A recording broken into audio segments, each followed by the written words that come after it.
Hello, my name is Jesus Iguaran. My final assignment is about organic matter decline. Why organic matter decline? Because doing agriculture in the soils is impossible. And also because it is supposed that agriculture have to be done in soil, not in concrete, like this soil in one part of my farm. And finally, because of course, I want a better future for my son. Let's see first part, the case of the study area. My farm is located in the center of Colombia, in the Guavio province, with an altitude of 2013 meters above the sea level. The ecosystem is Andean forest, a rainfall of 1,400 millimeters per year, and average temperature of 18 Celsius centigrades. Topography, inclined, soil texture, loamy sand, pH 5.2, soil main use in the region, maize and grazing. Here is my farm many years ago, before I was the owner. This is a satellite picture shown by Google Earth. This is the perimeter of my farm. In that time, plowed soil for sowing corn. In many parts of the farm, furrows with the slope, not against the slope, as we are going to see in the next slide. This arrow shows the slope direction with an inclination of approximately 30%. What happened to my farm many years ago still happens to all farms today. My farm is something like a representative sample of the decline of organic matter in the entire province of Guavio. Growing corn year after year for decades and centuries makes soils slowly depleting. Peasants grow corn in furrows down the slope, as you can see here, as an evidence of the last crop of maize, and not against the slope, as it should be done.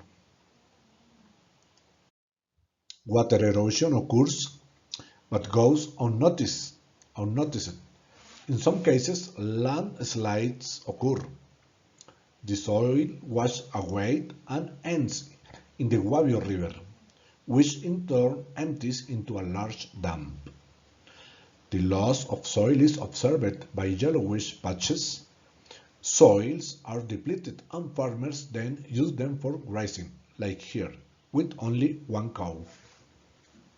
The load capacity is very low, grazing is continuous, few animals roaming large paddocks. That was the situation when I bought my farm in 2017. But this picture is from another farm. The soils then are compacted, they produce coarse grasses with a lot of tick problem.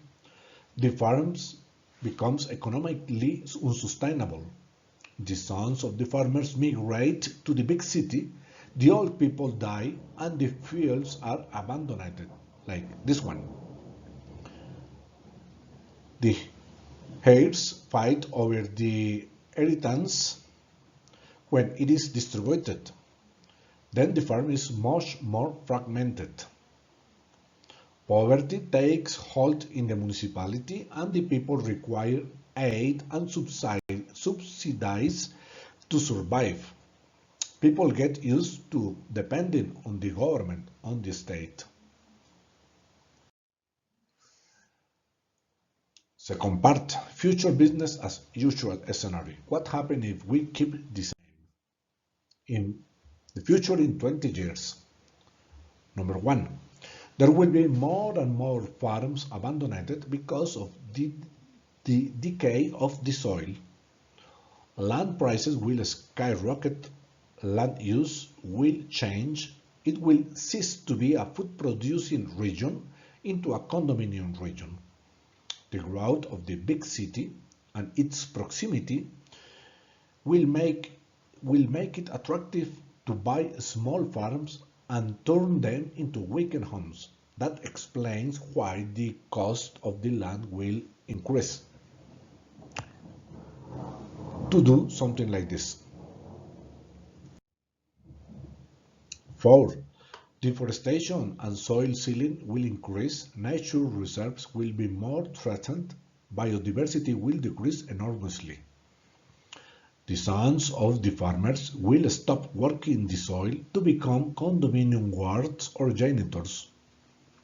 Water will begin to become scarce. The local aqueducts will not have the capacity to cover the large and modern rural urbanization like this one. This situation is happening right now today in my country, but not yet in my region. So I am not inventing nothing. Third part, the future conservation scenario. Every farm must have a compost bin. We have to recover this tradition. Actual farms, they don't know what is a compost bin, or they didn't do it. Also, each farm should have at least one pig. Why? Because this will help to recycle the organic matter inside the farm and will help to create organic matter in the soils. The farms must implement intensive rotational grazing.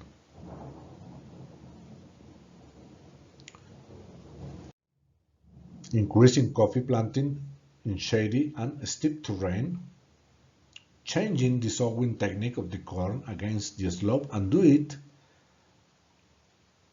against the slope, not in the direction of the slope, and with little or no earth movement. Planting of arboreal forage, legumes between each pasture, such as chachafruto and acacia. Conservation scenario at regional level.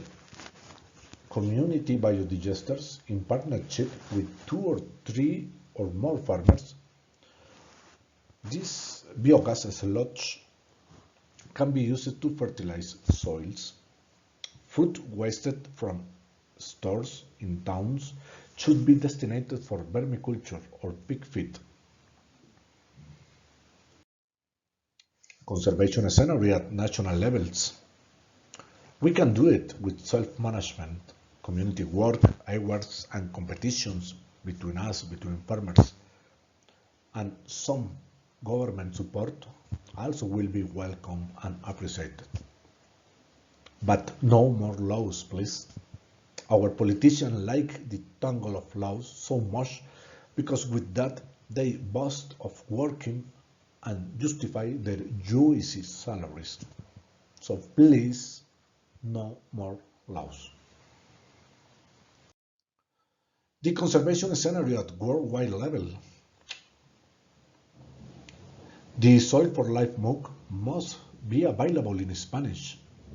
Then, the MOOC will be available for thousands of Latin American farmers, students, and professionals. Although a small quantity of them will subscribe to the MOOC, they will be enough to start changing the mind of the rest of farmers and colleagues. The Soil for Life MOOC must be saw in each agricultural town in Colombia because it's fantastic. I like it. It's very, very useful. I love it. So it will be the best measure to translate this MOOC into Spanish. Thank you and excuse me for my English not so good. Bye bye.